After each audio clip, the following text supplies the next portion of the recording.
नमस्कार, मैं हूँ अभी तजरावत और इस वक्त तस्वीरें लखनपुर से दिखा रहे हैं। दरअसल मैं भी कुछ इसी तरह से यहाँ पर आया था देखने, और लेकिन आगे जो मंजर यहाँ हम देख रहे हैं, जो लाइनें, जो कतारें हम देख रहे हैं, वो काफ़ी हैरान कर देने वाली हैं।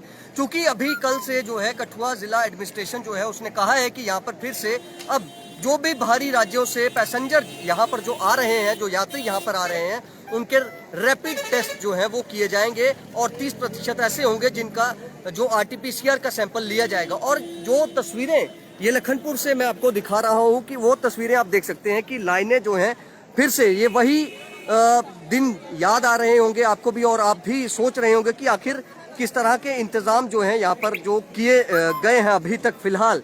क्योंकि ये लाइनें जो हैं ये इस तरह से कोई किसी डॉक्टर का चेकअप नहीं है, ये दरअसल आरटीपीसीआर जो रैट टेस्ट है वो होना है, और यहाँ से इन लोगों को आगे जाने की अनुमति दी जाएगी। लेकिन सवाल ये है कि जब आपने इस आदेश को दिया है तो आपको जब पता है कि आपके पास उस तरह से मैन पावर अभी तक नहीं है, कि आपने कम कर दी गई है, तो फिर ये लाइनें क्यों लगी हैं?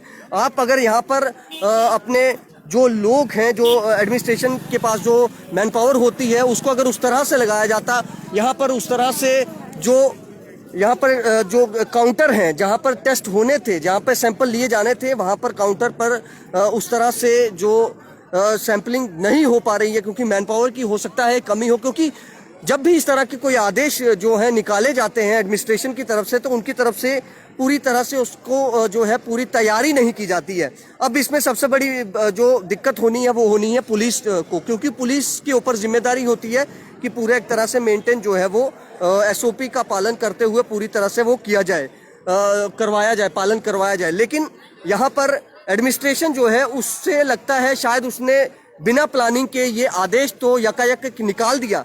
बेहतरी के लिए है जम्मू कश्मीर में, चूंकि अभी पिछले कुछ दिन पहले हमने देखा कि ओमिक्रॉन के जो है 3 मामले यहाँ पर आए, और लेकिन उसमें एक अच्छी बात ये थी कि जिन 3 लोगों को जिन 3 महिलाओं को जो ये ओमिक्रॉन हुआ था वो पॉजिटिव से नेगेटिव भी हो गई थी।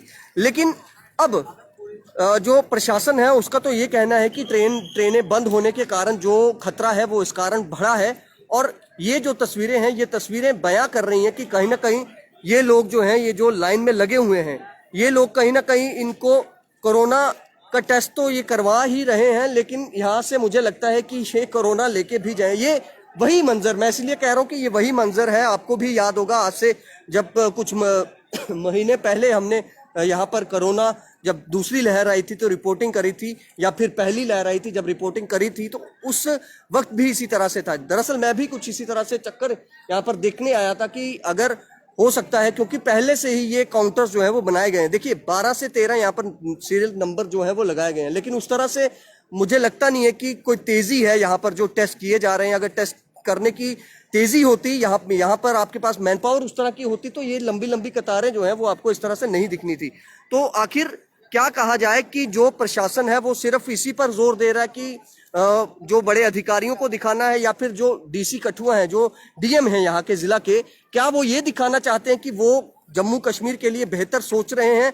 लेकिन दूसरी ओर अगर इसी स्टोरी को अगर दूसरा पार्ट देखा जाए तो वो ये चाहते हैं कि शायद जानबूझकर लोगों को यहाँ पर कोरोना करवाया जाए। ओमिक्रॉन दस्तक दे चुका है, तो आखिर क्यों नहीं आपने यहाँ पर मैन पावर उस तरह से रखी? ये जो लाइनें जो कतारों में, ये आप देख सकते हैं, जो कतारों में जो लोग लगे हैं, वो लोग आखिर क्यों इतनी कतारें लगी हैं, क्यों इतनी भीड़ जो है, भीड़ भड़का यहाँ पर हुआ है? आखिर ये जिम्मेदारी किसकी है? मैं आपको ये बताऊं कि डीएम साहब खुद अभी कुछ ही चंद मिनट पहले यहाँ पर आए थे, लेकिन वो यहाँ पर उन्होंने नहीं समझा कि यहाँ पर वो एक बार आते, एक मर्तबा आते, और यहाँ की जो सुविधाएं आपने जिला लेवल पर दी हैं वो उनका जायजा लेकर जाते। लेकिन उन्हें क्या फर्क पड़ता? उन्हें कोई फर्क नहीं पड़ता है। उनको तो वही आदेश निकालना है, दस्तावेज दफ्तर में बैठ के निकालना है, और वो दस्तावेज जो आदेश उन्होंने निकाला हुआ है कल का, तो उसके बाद अब ये मंजर जो है वो लखनपुर में देखने को मिल रहा है। तो आप अंदाजा लगाइए यहाँ पर जो कोरोना कम होगा या फिर कोरोना बढ़ेगा। लोगों को चूंकि परेशानियां भी इसमें हो रही हुई, हालांकि एक अच्छी चीज है कि टेस्ट होने चाहिए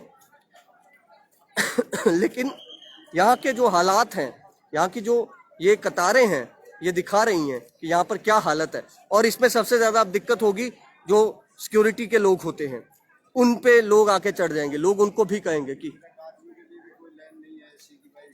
जी, क्या नाम है सर आपका? मेरा नाम सुभाष सिंह है। कहाँ से आए हैं सर आप? मैं इधर पठानकोट से है। अच्छा, कहाँ जाना है अभी? अभी मैंने जम्मू जाना है। तो अभी क्या परेशानी क्या आ रही है? परेशानी इतनी हुई है कि इधर बस में बैठे थे, उन्होंने उतारा और कहा कि मैंने 2 बार वैक्सीन लगवाई हुई है, फॉर्म भी है मेरे पास, जी जी। सब कुछ है।